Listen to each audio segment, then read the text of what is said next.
امام سیوطی رحمت اللہ علیہ فرماتے ہیں دو فضیلتیں حضرت عثمان کو وہ حاصل تھی جو نہ ابو بکر کو حاصل تھی نہ عمر کو حاصل تھی.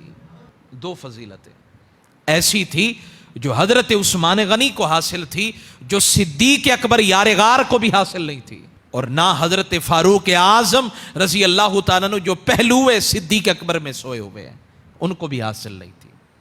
پہلی فضیلت فرمایا آپ نے اتنا صبر کیا کہ حتیٰ کہ ظلمن شہید کر دیا گیا، لیکن صبر کا دامن نہیں چھوٹا. ہمیں تو اگر جانور کو ذبح کرتے ہوئے چھری کی نوک بھی لگ جائے نا، کنارہ بھی لگ جائے تو کتنی آہیں نکل جاتی ہے، تڑپ کے اٹھتے ہیں.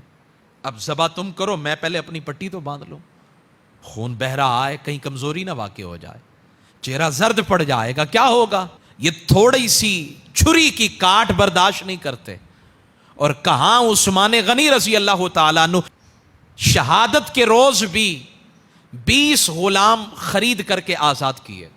غلاموں کی منڈی ہوتی تھی نا، غلام بیچے جاتے، فروخت کیے جاتے.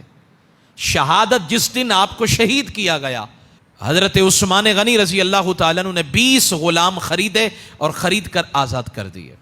اور آزاد کرنے کے بعد اسی دن باغیوں نے آپ کے گھر کی پچھلی دیوار کو پھاندا، اندر داخل ہو گئے.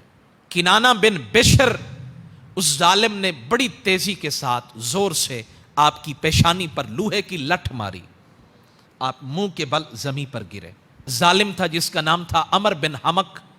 وہ ظالم آگے بڑھا، اس نے آپ کے سینے پر چڑھ کر نیزے کے 9 وار کیے. 9 مرتبہ آپ کے سینے کے اندر نیزہ مارا گیا. جب وہ نیزہ مار رہے تھے حضرت عثمان غنی، آپ نے فریاد نہیں کی، اسے یہ نہیں کہا کہ مجھے چھوڑ دو، صبر کیا ہے. اور یہی کہتے جاتے میرے نبی کا فرمان تھا وہ تو سچ ہو کر رہے گا.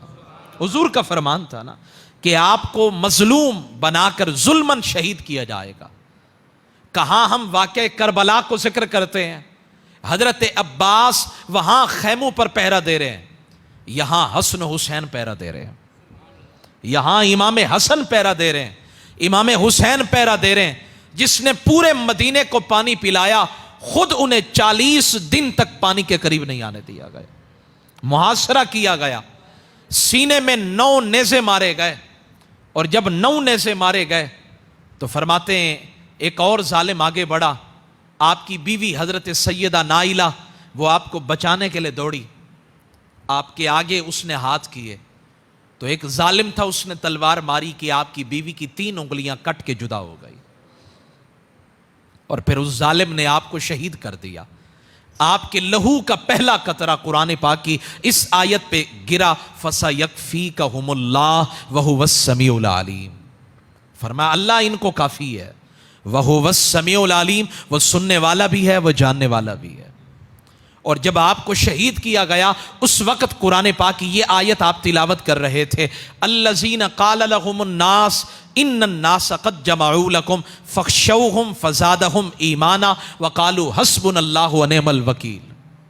اور ایک روایت کے اندر ہے جب آپ کو نیزے مارے جا رہے تھے تو ہر نیزے کے وار پر آپ پڑھتے حسبی اللہ حسبی اللہ حسبی اللہ، میرا رب مجھے کافی ہے.